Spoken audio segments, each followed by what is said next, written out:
You should get a cover. I should, yeah.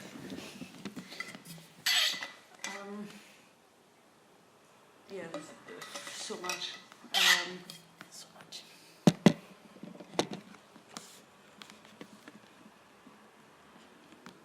Yeah, how do you... Yeah, again, I guess you answered that question, but like, how do you... Does that record? Yeah, how do you trust what you believe in now? Did you feel betrayed by the religion and by your father and by your elders and by that woman, your teacher, who was like that you loved so much? I think if I was around them right now, I would feel betrayed, definitely. But I think I understand. Like, I kind of get it. Like they believe that, they truly believe that they were looking out for me, and I think it's.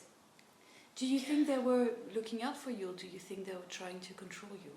Well, I know, trying to control me actually, and I think. Is that love? Like, is this? I do believe that the intentions have been good, not with my dad always. I think it's really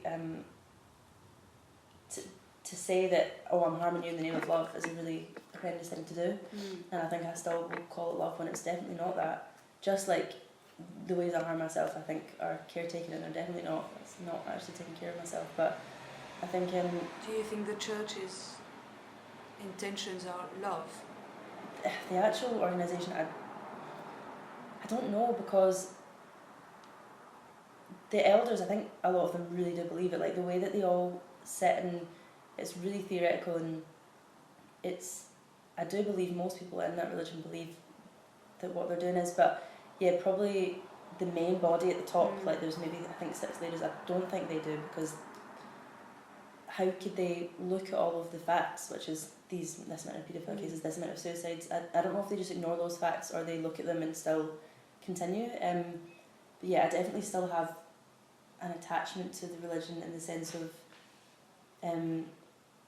when I'm in that space, which I've not been in a while, thank goodness, like I feel so, this weird feeling of like, okay, this is perverse, this is fucked up, but then this warmth as well, this kind of, like their tones, their warm tones are so kind and so pacifying, like they just make you kind of sit there and take it, and I find that really, I hate being in that place because I feel like the one who's just not happy with the peace of what's happening, and I think I definitely still feel that, like, oh, you're just rocking the boat, or just be appreciative for what they've done, and I think that's definitely too much their narrative. Like their narrative is so pervasive in my body, and only when I'm probably making art or writing about it is when I can separate and detach from that story that they've told me. But yeah, definitely, I think the film Apostasy, which I hope we can watch together at one of the movie days, is so incredible because it sort of explains the fact that people can do such harmful things in the name of care, and that's what that religion does. I think, like,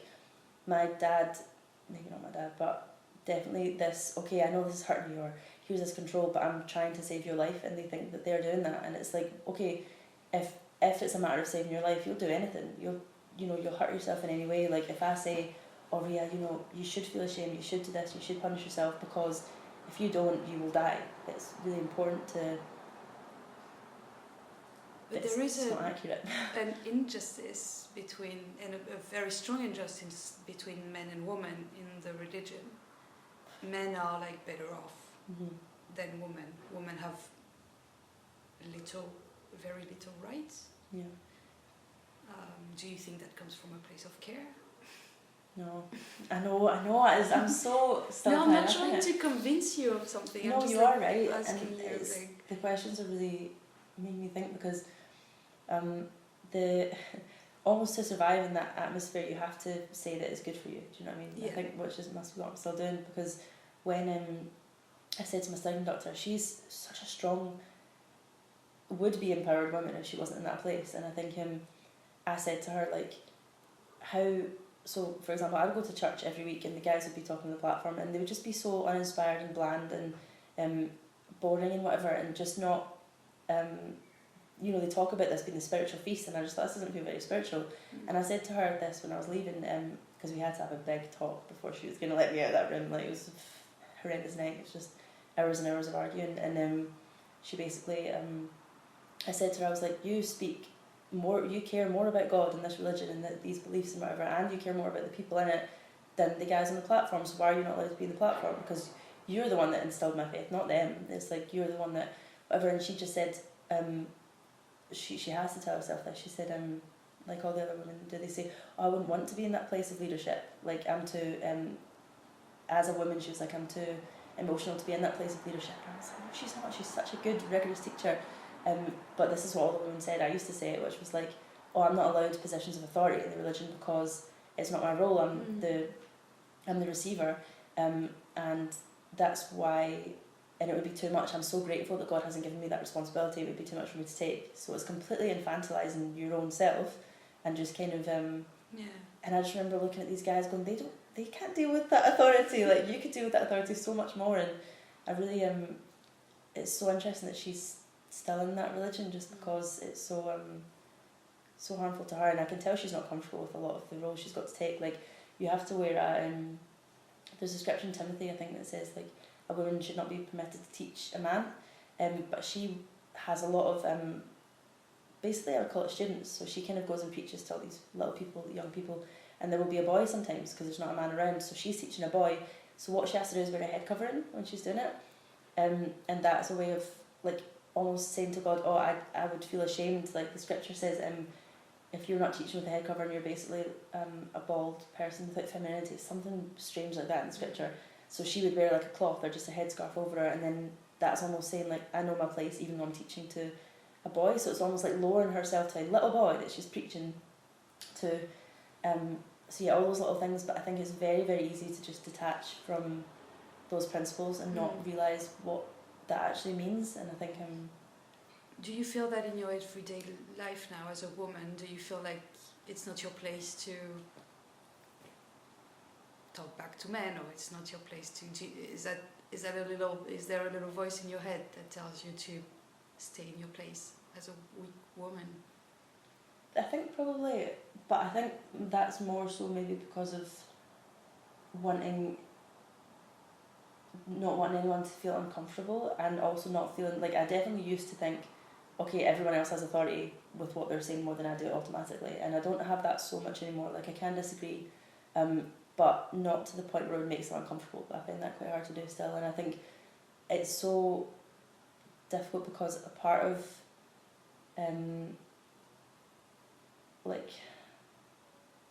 I think one really damaging thing about being in that space is that you're continually having to make yourself comfortable with bad situations, or just comfortable with uncomfortable situations, and you have to just swallow your own preferences and desires and needs in those situations. And I think I definitely do that still. So often it'll be hanging out with a guy and he says something a bit rubbish, and I just go, oh well, I've just got to adapt to that, instead of realising like I've had to convince myself, not even just on shit dates, but just loads of interactions, just going, you don't have to be here, like you actually don't have to put up with this. And my intolerance is growing for a lot of misogyny and stuff, which I'm so glad to see, but it is taking a long time. I think it will take a long time, and I'm not as aware as I should be, I think, of all the ways that misogyny is working in me. There's a lot of ways. Because you did believe, you believed, but at the same time you've always been kind of questioning everything. So you had this part of you that was believing, this other part of you that was questioning and thought, there's something that's not quite right. But you had to shut down that part of you in order to move on. So you weren't taught to just move against your own current. How do you do that now? How do you know, okay, this doesn't feel right because it's not right, or this doesn't feel right because I'm paranoid, or it doesn't feel right because I have trauma, or it doesn't feel right but I should still do it? Like, how do you know? Oh, I think I don't know, but I think the times that I have, it's been I have to detach completely and just almost bring a higher voice in, a different voice, a more wise voice that can validate me. But it's got to be an active thing. I've got to realise when I'm talking from shame and when I'm talking from gaslighting my own self. Like, see, when I found out you can gaslight yourself, I was so amazed. I was so happy. I was like, I do that all the time. You know, it's like, it's so that hyper-adaptability and just conforming to what's around you is, I know that feeling that creates, and it's such a horrible feeling. It's like the feeling that I felt when I was in the meeting, and this weird, it's like you're drowning underneath the experience, and I think it's only when another voice can say, this is not right, and you don't have to invalidate your experience or your truth, I guess. And I think the idea of this is my truth sounds so cliche, and I used to hate it so much. I was like, what do you mean it's your truth? Like, I kind of didn't have time for that, and then I realised, that's, all we have is our truth almost. And I think it's so, I think self-reliance, makes me so angry, but self-reliance in the doesnt is the biggest sin. Like they say it's like self-reliance is treacherous, it's horrible. I think in that perspective it exists on a, like, the slippery slope fallacy, which is they'd say, oh yeah, these people, these non-believers say you just have to follow your heart, and we'd all be like, that's horrible, following your heart. Because I always just thought, oh, paedophiles follow their heart. That's what they would say. They'd say, oh yeah, paedophiles just go with what they want, these people that just take drugs just do what they want. And so then I just thought that going with what you feel is right is wrong, which now I realise it's not, because... So you guys have this idea, I mean, you guys, Jehovah's Witnesses have this idea that people are terrible, like horrible. Automatically, yeah. Automatically. We are and the only way to be good is to follow some kind of higher rules, because your own morality won't do it. Yeah, exactly. And the thing is, they say, oh no, you're still worth love, but they just say not the sinful part of you. And the sinful part of you, I always saw it as like a tumour, that's just going to grow and grow, and it can become you, and then that's when you become wicked. So they wouldn't say you're automatically wicked, but they'd say you have sin in you that will make you wicked if you don't, feel shame all the time. Or so how do you believe in people who are not religious? How do you love that? How do you love the sinners? Oh, it's so easy now. I think I can internalise it a lot, but other people, I think it's so clear to me that how stupid that idea is when I look at other people, because I kind of can see that, like, my favourite kinds of stories or films are the ones where someone does something wrong, or not even wrong, but just creates conflict around them, and I still love them, and they're so, it's so freeing to realise that actually nobody is not nobody, but like people, them doing something difficult or thinking something wrong or whatever, it doesn't negate them at all. And I think like it's still so strange to me actually, that idea. But I don't think that the Prejudice lasted long at all, because I would be watching all these films when I was a Jehovah's Witness and having complete love for them, and not really realising that if I did the exact same thing, I wouldn't have that love for me. Yeah. And I'd give these people advice. Like, my friend came to me once, she was like, I had sex last night, and she just was like, she showered all day, she said, and she was like crying and everything, and I was like, yeah, I used to shower all the time when I committed that and stuff, and I had so much love for her, and I realised thinking like, I don't think she did anything wrong, and I remember being like, that means maybe I didn't do something wrong, and it's really weird. But I think the Prejudice, you asked the question actually towards the end, which was how can you love communities that you're told to despise? I think I think literature and like media and stuff is the only thing that can foster compassion for that, because I definitely was prejudiced when I left, like transphobic, internalised misogyny, probably just blatant misogyny as well, I think, and I thought that it makes me so angry now, because I just think you had no idea what you were talking about, like you didn't... But you also, because Jehovah's Witnesses don't like gays. No, they don't. They really don't. And you're bisexual. You're bisexual, Yeah. It's okay for me to say, Did you know that when you were in the Jehovah's Witnesses? No, not at all. I think... Or were you like denying that part? Denying it probably, but I didn't... me and actually Sean were arguing about labels a while ago, and we were saying like, oh yeah, we don't need labels and stuff, and I just think actually calling myself bisexual was the only thing that could get me to actually act on it, and to be able to... I used to like look at girls and not realise that I was finding them attractive until I said, maybe I could be bi, and then I suddenly saw girls and I was like, that's why I looked at them, like it wasn't just this, oh they're so beautiful, and I remember feeling like, I don't know, I think when my brother came out as gay, he came out as gay when he was 15. He left the Josephses when he was very young, and he never believed it. And he I sent him a long letter, really homophobic letter, and I just kind of said like, I love you so much, I just don't love your sin, which is homosexuality, and I apologised so much when I left. I was like, I'm so sorry. He was like, it's okay, I didn't even read it, I just ripped it up. And I was like, thank you so much.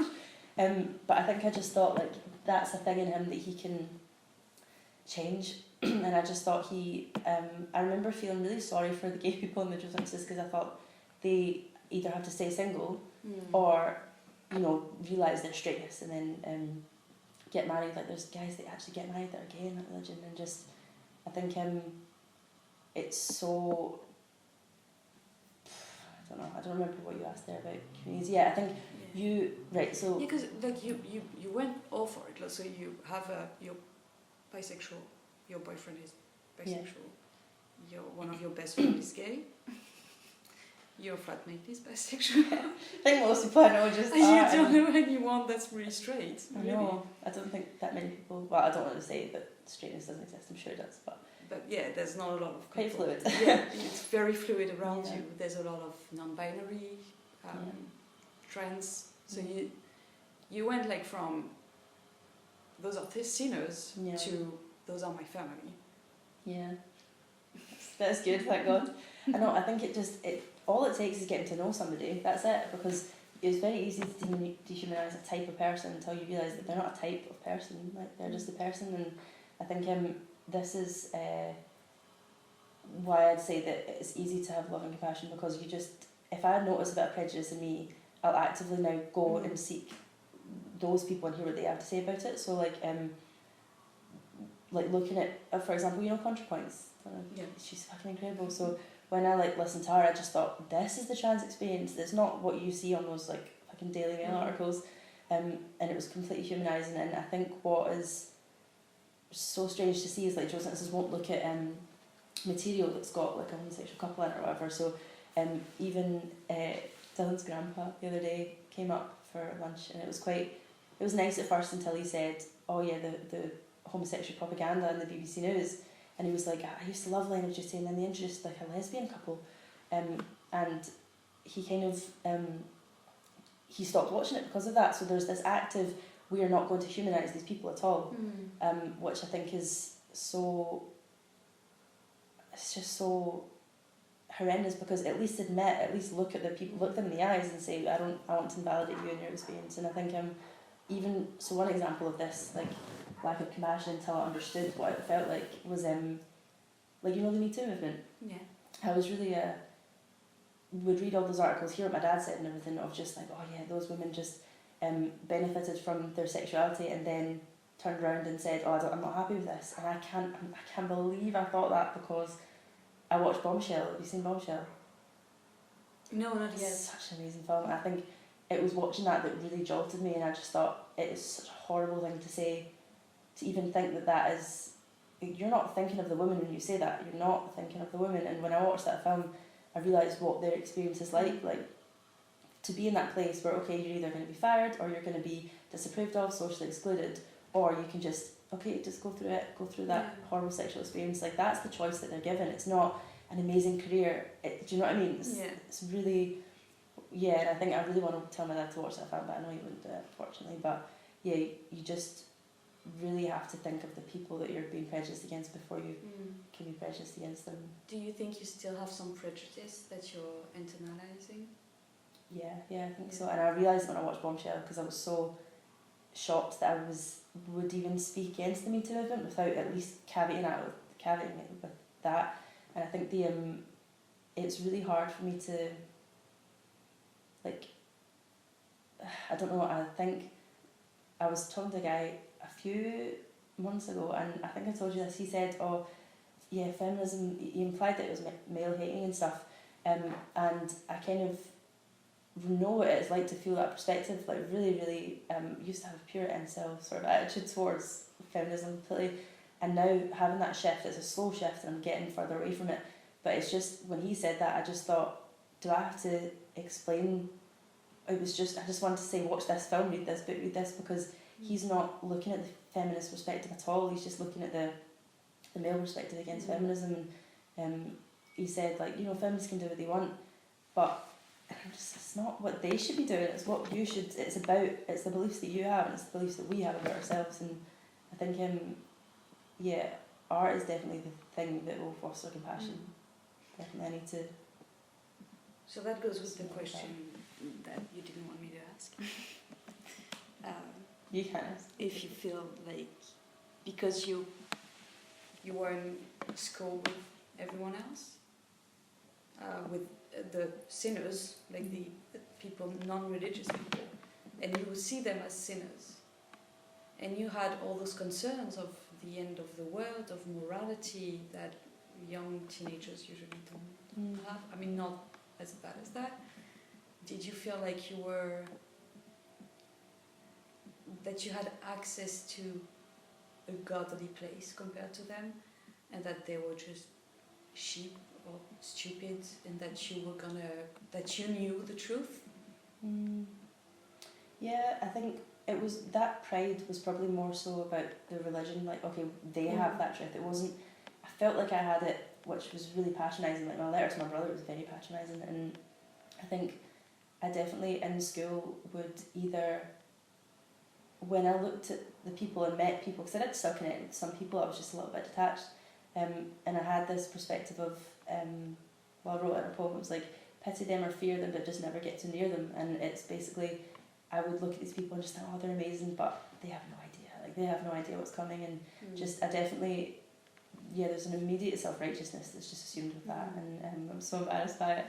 But yeah, because I had so much shame, I think that guarded me from being so high and mighty about it, because I thought, I'm, with them as well. I felt very related to people in school in some ways. It's just that the perspective would shift so often, so quickly. But people in the Joneses are more hateful of non-believers than they are of, they're more hateful of ex-believers than they are of non-believers, because it's worse to be someone like me than, like, it's worse to have known the truth and then to reject it than to have never known. So I'd see people in school and I wouldn't hate them, I just feel sorry for them, I just think, oh, they just don't know the truth yet, and hopefully they will, and they just haven't heard it, or they just have resistance to it. Whereas to have known God and then still to turn your back is a very horrendous thing to be doing. But that to me was, like, when I left, Vanessa, the study conductor, the little chair, she was talking to me and she cried her eyes out, and I was like, I'm so sorry, like, it was a tender moment, like, we hugged each other, and I just, like, it was a weird break, but she just said, like, you've never really fully followed the beliefs, like, that's why. And I said, I have followed the beliefs, like, I was celibate for a wee while, and she says, you haven't known the full extent of God's love, and that's why, and she blamed it on my dad. She was sort of like, your dad didn't bring you up in that godly atmosphere so much, and stuff. And I said, no, I know how good it can be. I was like, I know how good this religion can be, and it's still not good enough. And to her, she just kind of went, she didn't really know what to say, I think, because it's almost like an abusive relationship when, I've seen, this is what the Third and Trees YouTuber said, he sort of said, like, you say, oh, this is so bad because I'm not doing enough. Like, if I was just a bit better, if I just didn't, do the dishes wrong, then my partner wouldn't have hit me, that kind of idea. And I think most, or a lot of Joneses are in that view where, oh, why is this not working for me? Why am I not feeling the godly spirit I'm supposed to feel? The truth is, it's because it doesn't exist, or it doesn't exist in the way that they interpret it as, and they just say, I'm just not doing enough. Like, in my diary entries, I was constantly saying, you will one day be baptised and everything will be fine. You'll be able to follow the rules, you just have to get to that point, and I couldn't get to that point, and I think it's... Do you wish you could have? Do you wish it wish it would have never happened, that you never... Sometimes, do you feel like your life would have been easier if you would just follow the rules, stay with your dad, marry the nice Jehovah's Witness, and... No way. I think all it would have been is as good as it could have, like, the best life I could have had in the Joneses would be ignoring all the terrible parts. It could never actually have been good, and I think I see that from people that are living in it now. They're in this passive state. It's that's the best it could have been, is just being numb to the truth of the situation. And the further I get away from the perspectives and the more I learn about it, the more horrendous it seems. So I don't think... And that's another question. Are you afraid your upbringing made you more vulnerable to other ideas? Like, how do you know that you're gonna like meet someone with amazing ideas and then follow that person and then you realize, oh fuck, it's another cult? Actually, when I asked Dylan, I was like, I don't know how to answer the question, and he said, well, you do gravitate towards the Hare Krishnas, and I was like, but I'm so sensitive to that feeling of hyper religiosity and like self-righteousness. It makes me like queasy. I think it's because I know like what it can lead to, but I definitely. What if you met someone who had? Do you feel like you're more vulnerable? Do you feel like you're more, or are you scared to be more vulnerable? Scared to be more vulnerable. I think I'm hyper. I probably am more vulnerable to a lot of things, but I think that's just because I don't trust myself enough. I think there's definitely like a because you were taught not to trust yourself. Yeah. Very well versed in that, and I think the what was the question you asked before about involving sort of ideas? Like, yeah, if you feel that your upbringing made you more vulnerable it's to other ideas. I don't actually know, because I'm scared of absolutism. Like, even the idea of being sure of anything is just.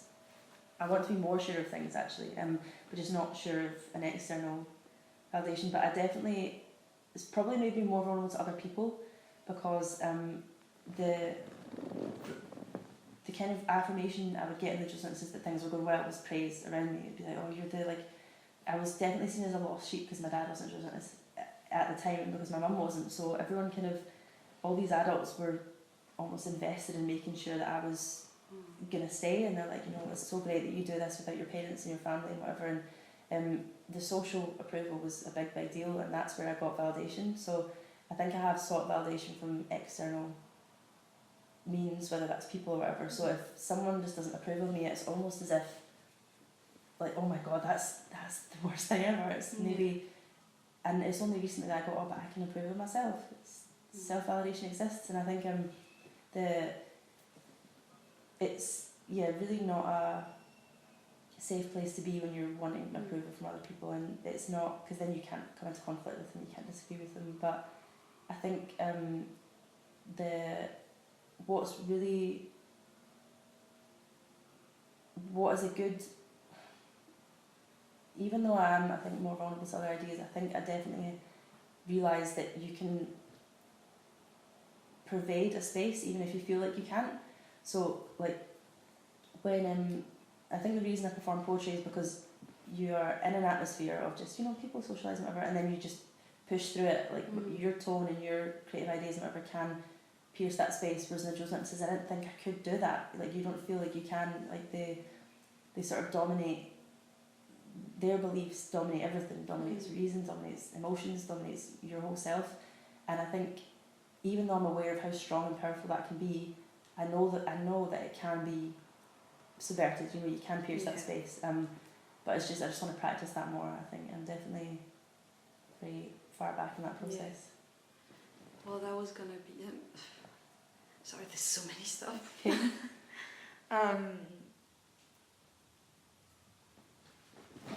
Yeah, I wanted to talk about, because you were talking about poetry and you're a poet now, and what impacts do words and books, because you talk a lot about books and movies and how they help you, and what impact did they have in what, like, how much did they count in your emancipation against those ideas?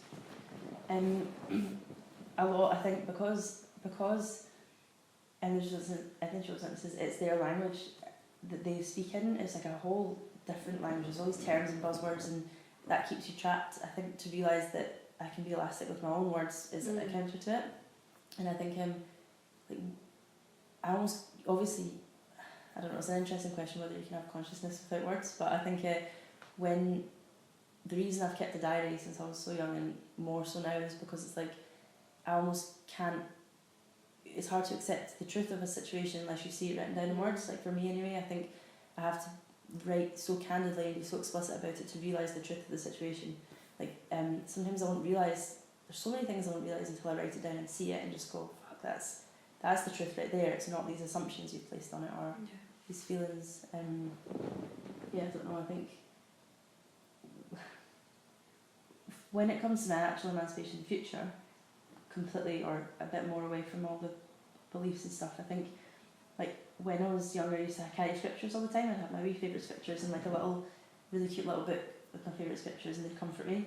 And now I've got another little book, but it's not scriptures, thank God. It's just like little affirmations or quotes or whatever from people, and I think that will be really, really impactful and effective, because it's a way of correcting myself and just going, okay, validate yourself. It sometimes could be as small as a little phrase like that, and I think they almost take the role of like little affirmations, little spells that I put on our consciousness, little prayers, I guess you could call it, and I think that's really important. But it's funny what you're saying about vocabulary, because you still use the Jehovah's Witness vocabulary. I've never heard anyone talk the way you do.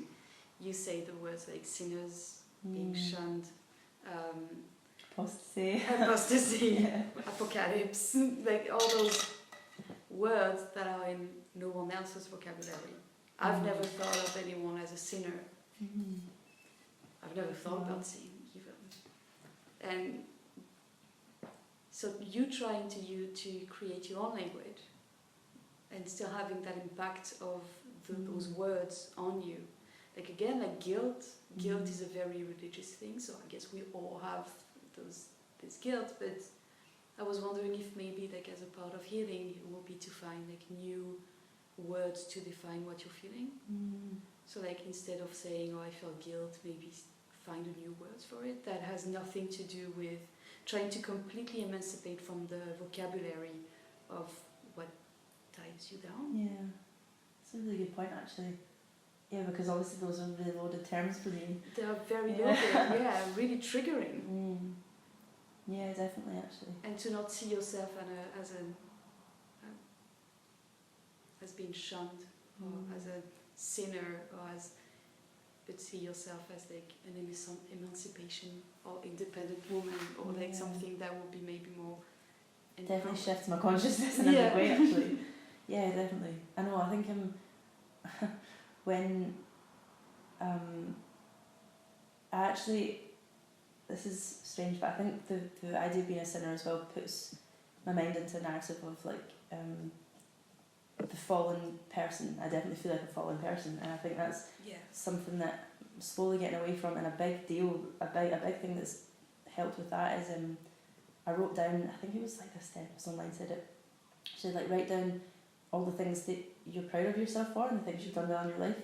And I was it really felt like chains were falling off me when I was writing the list, because I thought, oh my god, I'm not the person that I thought I was 2 minutes ago, or the person I think I am all the time.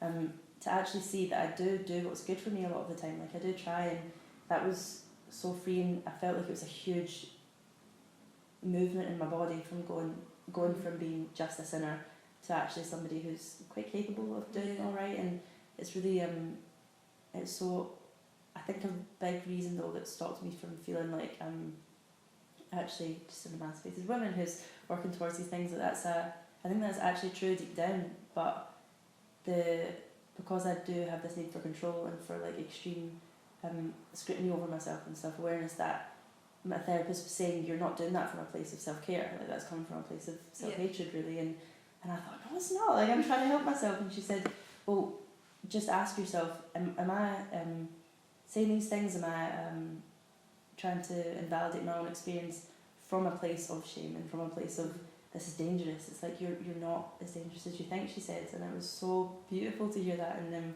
she kind of I kind of realised that problems that I'm going through, you asked what some of my triggers were. Problems are very big triggers, I think, because it's hard not to internalise that.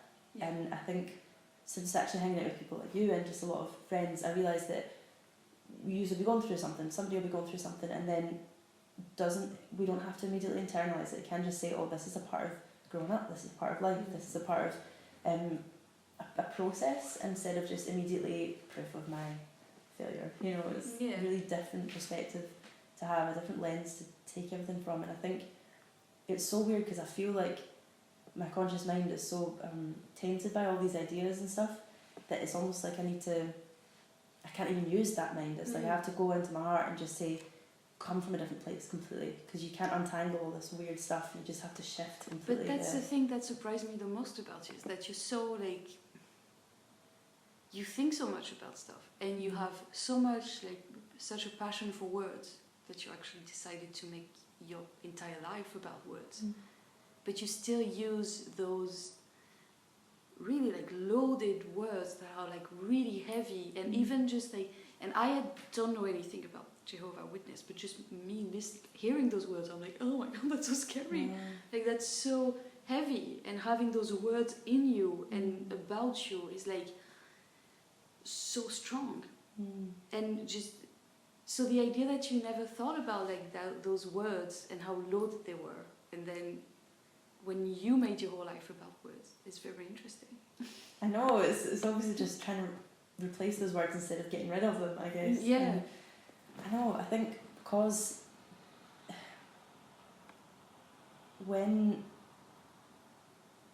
was when I think it was Eloise actually, I said something about apostasy or whatever, and she just said that's a fucked up thing to be able to say, like you shouldn't say that you're an apostate, and that was quite a big shock to me, because it's such even like lost cause, afraid to be a lost cause. It's just like a lost cause is such a horrendous thing. Yeah, like, it's so extreme. It's so extreme, and I don't even think I know any lost cause. I don't even think I would like. I don't even.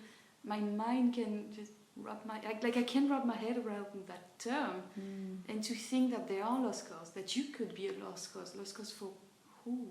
Like for what? I know, it doesn't make sense. It really doesn't. It's so violent.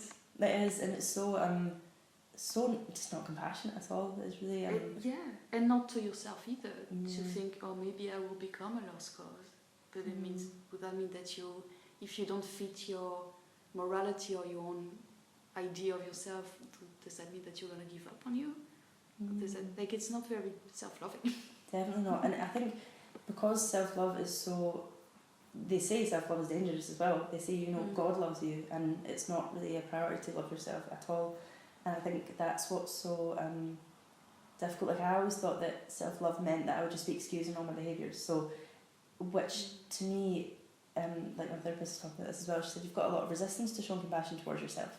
And I said, I still feel like it's not the way about it, because it's an emergency. I need to just protect myself. And it's only when the brief moments that I have been self-loving and completely validating myself and just being compassionate, it feels so, it's not demoralising, it's actually more moralising, because I don't want to do something that's bad for someone I love, which is me. So it's almost, if we're going to take the drug example, for example, if I was really truly loving myself, I might say, okay, do this as a treat, and or don't do it, but I love you no matter what. And actually, and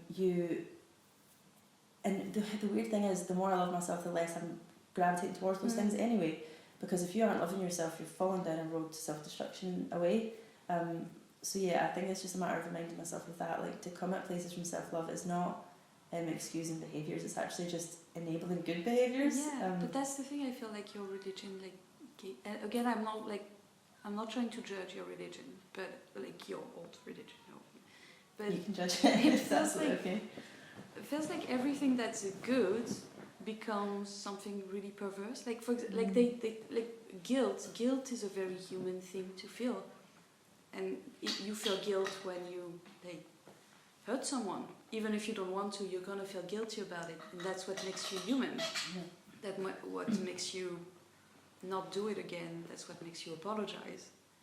Otherwise, you're just a sociopath. So it's useful and it's good to have guilt, but that religion made it so hurtful. Like it can, like, guilt is actually destroying you, when it should be like some kind of motor, like something that makes you more compassionate and makes you more aware of other people. Yeah, it shouldn't be negating. Yeah, like, feelings are good. There are no bad feelings, but like little feelings. Yeah. It can, and I feel like your religion just takes over everything. Like, every feeling that you have has to be, like, you have to feel guilt, otherwise you're not good. No, it's exactly the. So it's a way of destroying yourself and invalidating everything, instead of being like, a great way of having more compassion, for example. I know, it is so perverse, and weirdly enough, they have a scripture, I don't remember what one it is, but it says that in the world, in satanic language or whatever, makes the good things bad and the bad things good. So that's what they say. They say, for example, homosexuality is now a good thing when before it was a bad thing, or they would say self-love is now a good thing when before it was a dangerous thing. And I think there's all these inversions of values that just it's, and I sort of, when my therapist said, after my 2 weeks of no scrutiny, of just completely letting myself move around, I felt like, can't believe the shift. I felt like a human. Like, I felt like I wasn't, again, a sinner. And she said, so how are you getting on with self-compassion now, a few weeks later? And I said, I'm still working on it, but it feels like self-indulgent a wee bit. Like, it feels like, are you sure you can be self-compassion? Are you sure? It feels like I'm almost, excusing bad behaviours and stuff. But that's coming from a place of fear, definitely. And I think because there's people excusing their own behaviours, and there's people forgiving themselves. Very different things. Yeah.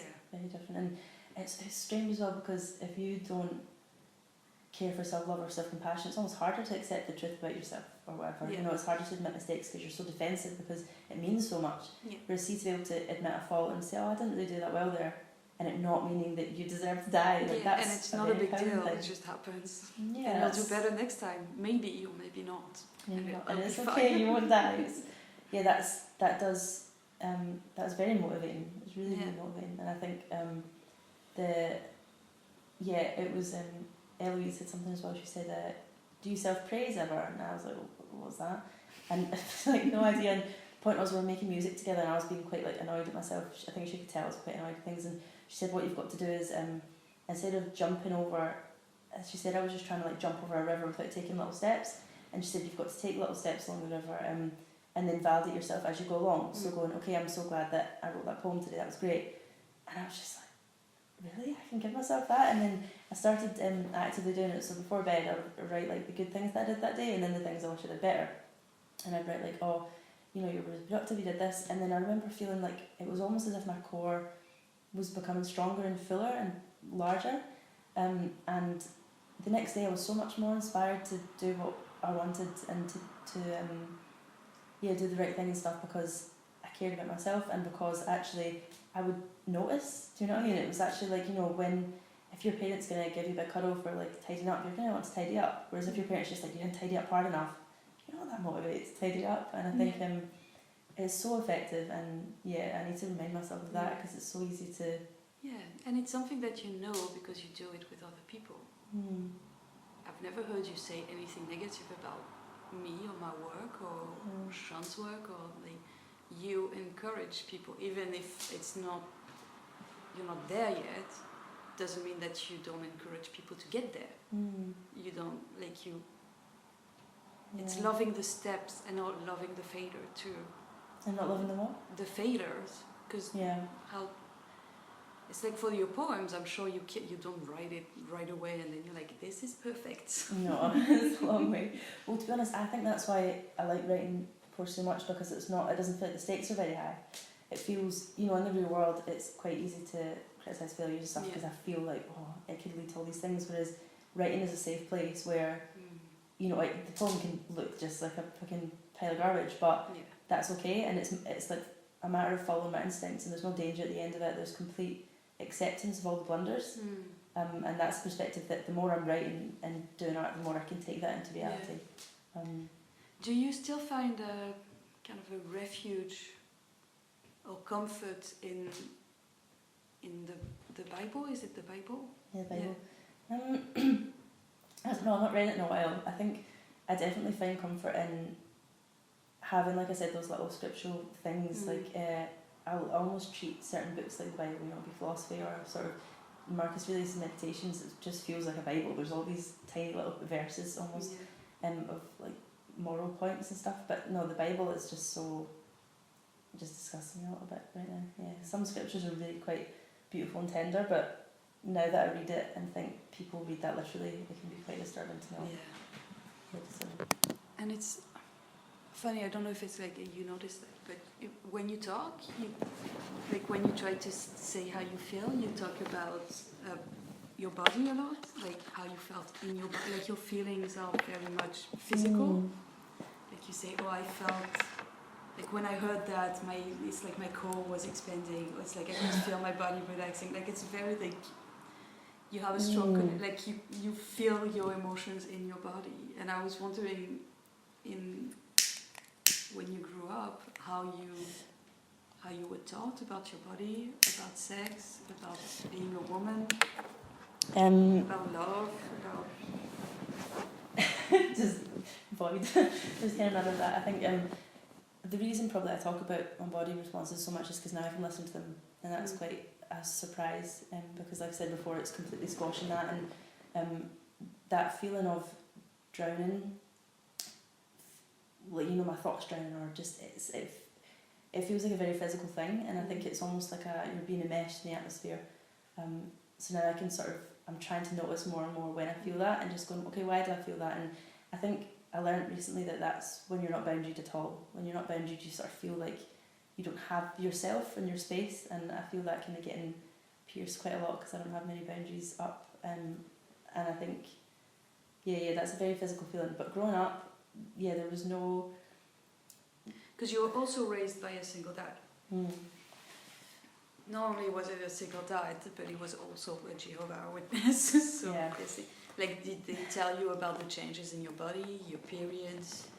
No, weirdly enough as well, my dad, we were getting sex education in primary school, and he thought that means sex education, which is like you're going to learn to put dildos on. And the school asked, or used dildos, so the school asks for permission if you can want your child to learn about that. My dad said no, because he was like, I don't want her learning about sex. And it was only when my school decided to split the lessons up, which was one was about actual sex and one was about your body functions and stuff, and I'm really glad that they did that, because otherwise I wouldn't have learned about the body functions, like periods and breast cancer and all this stuff. So we did it in primary 6 and primary 7. I missed primary 6 altogether because it was sex education, so I didn't really know anything, and I think it was only in primary 7 where I signed my dad's signature. I didn't get him to sign it just in case. Learned a bit of stuff. Were you curious? Yeah, definitely. Plus I was also actually interacting with men sexually, so it's something I had to know. Like, it was... you were before... Well, not in primary 7. Well, what age are you in primary 7? Quite young, that's not like... Well, I was 15 when I first got involved in that, so I don't know. But luckily there was a woman in the Jehovah's Witnesses. I'm so glad, because... Well, there's more than one woman, but she was kind of... took me out for tea sometimes, and I think she just thought, oh, she needs a motherly figure. Yeah. She told me what periods were, and I had no fucking idea. I don't remember what age I was, but I was like, what's that? And she just said, she gave me like loads of little things. She gave me tampons and like pads and stuff, and she said, use this when you're ready. So I'm really glad she did that, because like when blood first started pouring out from me, I was a bit confused. Then I thought, oh, remember she said this is what this means. So, but yeah, my dad is very prude about all that stuff, actually. Like, even the other day, he came up and he was like rushing. He's like, you need to get this thing. And I was like, Dad, hang on, I'm bleeding. Like, I didn't really think anything of that. And he was like, you don't say that. And then I was like, oh, okay, sorry. And I didn't know if that was... it could be because he's my dad and didn't want me to say something so explicit. But I don't think it was even bleeding. I think I said something like, my period just started. And it was even the mention of it that made him so uncomfortable. And growing up, like, there was definitely that awkwardness between, I don't know how to help you with this stuff. Yeah. So the fact that he was married so often might have helped, because his third wife took me to get my first bra. So that was good. But so yeah, otherwise I probably wouldn't have. How did you feel about your periods? Like, were you embarrassed? Were you really proud? Were you? I don't really think I've thought much of it. I think I definitely felt separate from my brother and my dad, which was weird. I was like, oh, maybe I'm not the same as them, because before I didn't really feel like I had, I didn't associate with my gender very much. And then I realised, like, oh, there are aspects to having a certain gender, and this physical aspect is just one of them. But yeah, I did feel like annoyed, because anytime I was upset or whatever, my dad would just say, oh, you're in a period, and then like, so my brother and that would irritate me, because I was like, my feelings are valid no matter what. And yeah, that was, especially when he was being a dick, I was like, don't blame that on my period, that you've been a dick to me. But yeah, I think probably the lack of sexual health information was not good, because when I first was doing things with my boyfriend, like, he put his penis near me, but like near my vagina, but didn't like put it in or anything. And then I remember thinking, will I be pregnant from that? So I was 15 and thought I could have been, I don't know if that's obviously not a valid, kind of ish valid concern, but not as valid as I thought it was. Like I thought I was probably pregnant. And when he got the morning after pill, because I looked up, I was like, what do you do when you're pregnant? And it's because I couldn't talk to anyone around me, because obviously not allowed to do that. So my friend as well, at the time I think she was 16, thought that she was likely to be pregnant just by having sex. And I think she even used a condom, but it was just because getting pregnant would be the worst. Yeah. I mean, even now it'd be a very bad thing to happen to me, but at the time it's even worse because you're going to get caught as, you know, young parent and everything. Because you're supposed to have sex when you're married. Yeah. And you didn't follow that. No, and I didn't know, none of my female friends got that, because we were like, how can you love someone if you don't know if you're compatible sexually? Like we were very aware of that concern, and even the fact that I actually wrote in my diary, like, I'm so confused because I don't want to be married. Like I really didn't want to be married, but I wanted to have sex, and there was no like, because the man has to be the head of the house, this is a scripture in Paul, like he has to make the ultimate decision, put his foot down. So if you're getting married, you're giving up your will, basically, when it comes to certain things. And I just thought I'd never want to be in that place. So how am I gonna? Did you feel guilt when you had sex for the first time? Well, when I had sex for the first time, I was actually 17. So no, I left the religion, so I don't feel guilt. But yeah, when I was doing other stuff with him, yeah, I showered for ages and felt like so dirty, and so I felt like my dad could see it in me, like that had happened. I feel someone said that recently, and I did feel like underneath everything, I don't know if that makes sense, but just underneath principles and values and everything, like that. It's so weird because at the time when I was committing the sin, when I was just engaging in beautiful intimacy, good way to reframe it, when I was engaging in that, it felt so right, you know, it felt really beautiful. And another thing that disturbed me was this was more natural, more spiritual than sitting in the King Hall, sitting and listening to people teach. And yeah, that was a big thing. Like, all the things that felt right were wrong, and that was really strange. So I would again invalidate that, and I still do that, to be sure. Like, kind of think, okay, if my desires or if something I want is causing conflict, I shouldn't just make it happen. I should first of all ask if this is really what I want, or you know, instead of just immediately taking it in my stride. Yeah. Do you feel like sex was emancipating for you? I think because you are in a relationship, and you are in a loving relationship, and you're also figuring out a lot of stuff sexually. Yeah.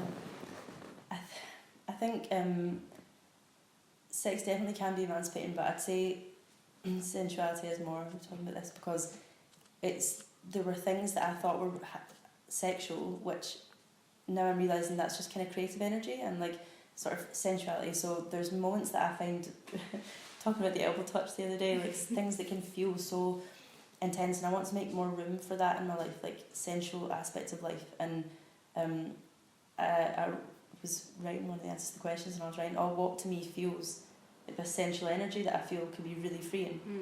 And it would be anything that's like tender and any sort of connection. So it could be like playing with somebody's hair, or like making music together, singing together, intense debates, like all those things that feel hyper connected. And even dancing on my own, there's all those things that feel so sensual, but they're not plain penetration, you know. And I think that's far more emancipating for me. I'm guessing masturbation is a big sin too? Yeah, oh my god, yeah. So do you allow yourself to like feel that sensuality with yourself? Yeah, I don't feel any direct shame, do you know what I mean, for that, because that's not causing any problem or conflict or whatever. But when I first masturbated, I felt like I didn't know what was wrong at the time, because I hadn't read the certain, like there's a book, the Young People Ask book, which is written by the Doesnt. This is for young people. It's just horrendous reading back on it. There's all these different chapters, and one of the chapters is masturbation, a sin or an innocent hobby or whatever, and it's maybe 6 pages explaining how it can lead to homosexuality. It's not, I know expressing your desires can lead to you realising that, I get turned on by this, and I remember thinking that I had a porn addiction when I was 14, maybe 15, because again, not being allowed to do it makes you more turned on, and I remember thinking like really demonising that, and I would. So when I first discovered porn, I was like, okay, this is wrong, deleted it, everything, and then would just watch films that would maybe turn me on, and then be like, oh no, like that turned me on. I makes me so embarrassed, but like confessed to my dad about masturbating because I thought I didn't want to tell the elders, and I didn't know if is it like with some sins you don't have to tell the elders, so it would be like, oh, I had a cigarette today, or you watched an 18+ film, or you went to a bad concert, like those are minor sins. So you don't really have to confess about them, but I didn't know if masturbation was, like if you do it a lot, it's a big sin, apparently. So I said to my dad, like, I was like, Dad, don't look at me, and he was just like watching TV, and I couldn't even say it out loud, so I just left that book open in front of him with that page about masturbation, and I said, and I was just crying, and like I said, Dad, I can't stop, I don't know what to do, and he was just like, oh, and he said, right, we'll talk about it tomorrow, and I was like, okay, that's good. He didn't like panic too much, and then we never talked about it again, which is good, because obviously he does it, do you know what I mean? Everybody, maybe not, a lot of people do it, and then it was, yeah. But did you know that at the time? No, I really didn't. Such a like charged moment for just like discover like masturbation, which is so healthy. So healthy, and I loved it so much. I can picture you like just like, I can't stop, what's wrong with me? I know, I would cry afterwards. I know, and I would love it so much. And again, there's these extreme fluctuations between. So I think part of what turned me on actually was the fact that I couldn't do it. This is the thing, is like it became so forbidden, and that was an element of the reason I was turned on. But then straight afterwards I'd be like, oh, you were turned on by the fact that it was forbidden. That's even worse than just complete I laugh to think about it now. Such unnecessary pain, like so much unnecessary pain. Yeah. Do you still feel like some guilt towards that? Masturbating? Sensuality of any kind? Probably a lot of it is like societally imposed as well. I think just the idea of like the fact that thinking that you could be with one person forever and then just be emotionally or sexually satisfied from them, and it's wrong to be satisfied anywhere else, is just really, I think it's quite a harmful idea, and definitely keeps that shame going. Yeah. Because you did build a family with Dylan. How important was he in your emancipation and in your understanding of the world and in your? He did play a big role actually, because he was probably the reason that I got so into literature and everything. Because I was writing in my diary, and he said, oh, you write a diary, and he was so excited by that, and kind of said, why don't you look into writing other things? And I was like, what do you mean? And he said, you could do fiction or poetry and stuff, and that didn't even seem like an option to me, because I thought I don't like poetry, and then he showed me certain poems he thought I'd like and stuff. So I think Dylan was definitely a safe haven for exploring things, and I remember his bedroom just feels like such a stimulating place for me, because he had all these books all over. I had like 5 books in my room, and he had all of them, and I just thought, what the fuck is this world? There's so much to it. And I remember feeling this weird, quite a surreal experience where I felt connected with everything. I felt like, I wrote actually a poem that was like, when I realised I didn't have to listen to the men in the pedestal, I felt history tingle. Life pulsed back into the evil system. So I remember reading all these books and actually realising this is the human race. Like, I'm part of this instead of just part of God's organisation. And history felt like a real, tangible thing that led to where we are today, and that's really, really cool. So Dylan helped with that a lot. I think all the do you ideas. think like he helped you open up your world a little bit? Yeah, a little bit. Yeah, I think I would have done it regardless. It just would have. He really pushed that along by saying you should read this book, and he's the one that first brought up feminism as well, which was nice. You can connect with other people who don't have your experience, because it's really hard to understand what you went through. Not a lot of people did. Not a lot of people talk about it. Do you find it hard to connect with other people?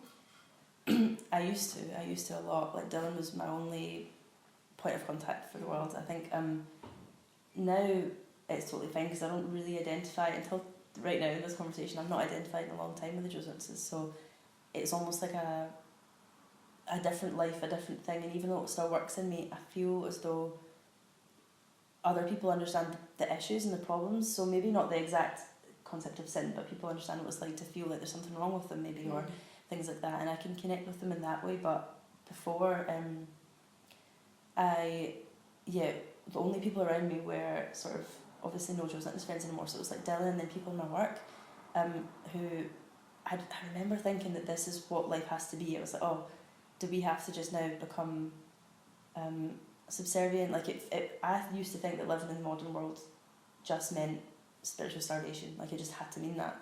And it's only since getting to know Sean, I'd say it was a big part of me realising that there are people like me, absolutely, there's so many of them, and now I've got friends who are like artists, and it's so, I don't know if I can ever stop being grateful for that, because it's like to be able to share what I feel and think, and for people to understand, or to want to understand, or to relate to it in their own ways, is so incredible. Like I think 2 years ago I had a big party, one of the first parties I've ever had, and just all these friends around me and stuff, and I just remember feeling like, oh, I'm gonna get emotional, but just feeling like I connect to these people so much, like more than I ever did with any Josentness. And I think that's what, even though I feel this attachment to the Josentnesses, it's really just a little part of me really, and the further I'm getting away from that, the more I connect to other people. And I remember feeling like, oh, these people are so inspiring and so moving and so real, like so real, and the Josentnesses, everyone felt like a kind of little small quivering version of themselves. And also, how can you connect really to people when they're going to catch you out for things? Like this was the thing as well, it was we would not really be able to express ourselves fully because, you know, there's thought crimes, or there's, oh, I felt like I wanted to commit this sin yesterday, and there's complete judgment. And I think that's why I like overshare a lot, and I think it's definitely because I'm still surprised to not hear people castigate me for it. I love saying something and confessing, and then someone going, yeah, me too, actually. And I was going, oh yeah, there we go. Like we're still valid completely, and that's a really nice thing. And I didn't realise how, that's why this party was so emotional, because I'd seen my family very recently, and I realised that I was such a caricature of myself. Felt so silenced, felt so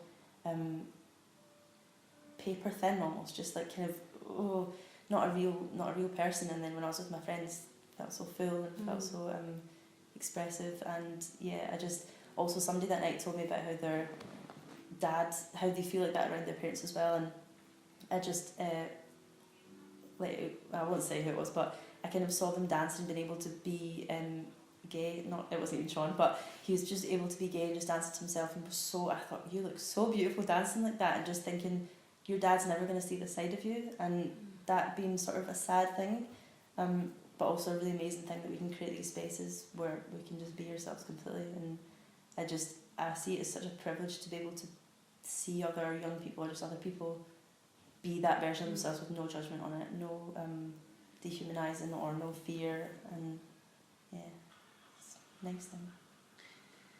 Yeah, I keep thinking about, I was listening to Patti Smith. So I went to 5 on Monday, this Monday, and I was listening to Patti Smith right after the concert, and she has this song, I don't remember the name, but she says that she wanted to be a religious woman, and she couldn't commit to that because she felt the call of another calling, the call of man and the call of art. Yeah. And it makes me think about you.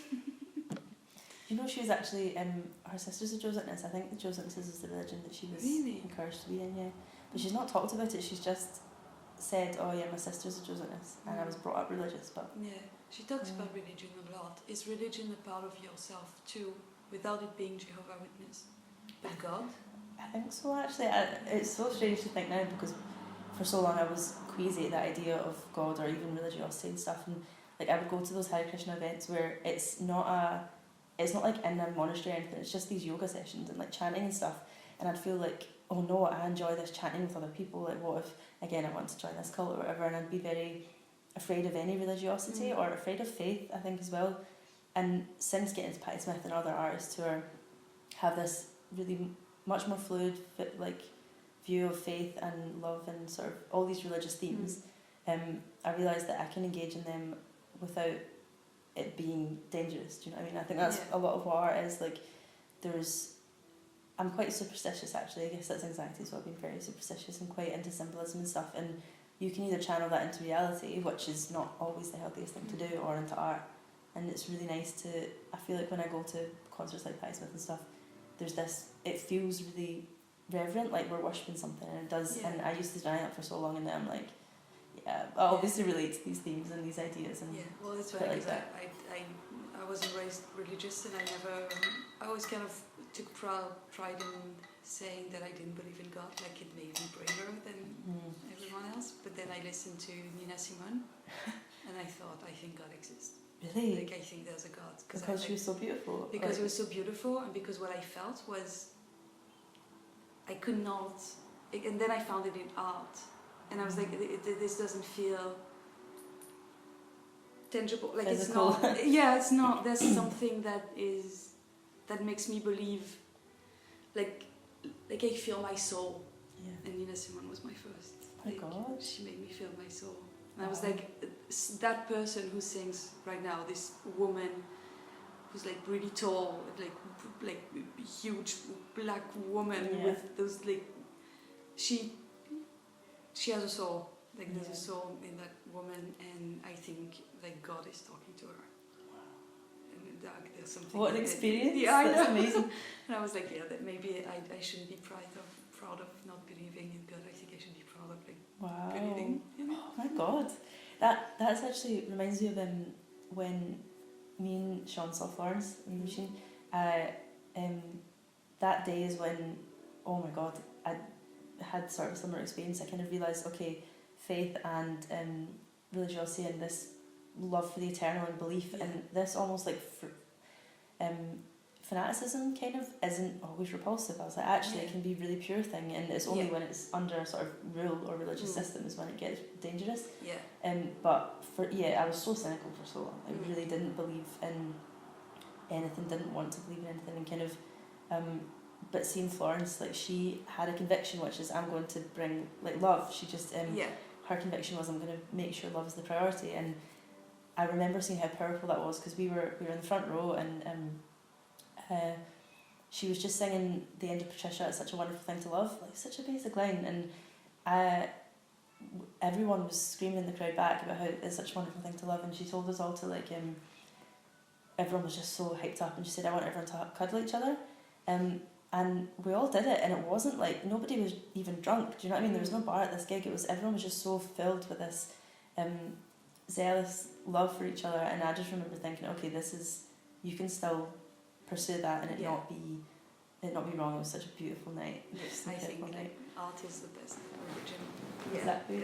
And I think that was the night as well when I realised, even if it's not true, or even if there's not like this view of God or whatever we feel like there is, and how can you actually separate that from all through history, there's definitely been this running theme of faith, and you can't just separate that from your psychology, and it's definitely not natural to do either. And I think I don't know, Nietzsche said the reason we have art is in order to not die from the truth, which is the truth is there's nothing or whatever. But that night I just felt this is so true, it really, really is. And it's the fact that I thought, okay, even if love is not something to strive for, the fact that she devoted herself to it and then gave us all this, everyone was like, this is a gift that you're giving us, and the powerful, unbelievable effect it had was just blew any cynicism out of the water. I was like, what's the point? And criticising that. Okay. Is there something you want to add or say? No. Are you happy with it? Yeah? Okay. Thought so much. Thanks so much, Rhea. Thank you.